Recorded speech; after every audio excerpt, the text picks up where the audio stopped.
నమస్కారం. ఘంటారావానికి స్వాగతం. ముందుగా ప్రధాన అంశాలు. 1,21,000 కోట్ల పెట్టుబడులకు ఎస్ఐపిబి ఆమోదం. 80,000 మందికి ఉద్యోగాల కల్పనకు అవకాశం.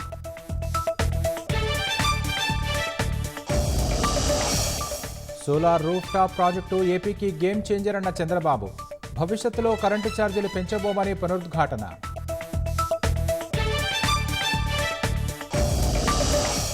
రెండు 2025-26 విద్యా సంవత్సరం నుంచి ఇంటర్ క్యాలెండర్లో మార్పులు. జూన్ 1కు బదులు ఏప్రిల్ 1 నుంచే కళాశాలలు ప్రారంభం.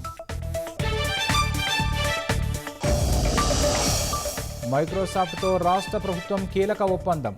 యువతలో ఏఐ టెక్నాలజీ నైపుణ్యాల పెంపునకు కృషి.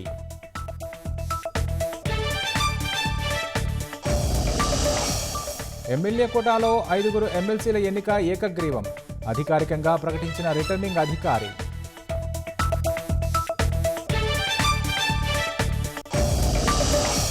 రాష్ట్ర బడ్జెట్ నుంచి రూపాయి సింబల్ను తొలగించిన తమిళనాడు. మూర్ఖత్వపు చర్య అని మండిపడ్డ బీజేపీ.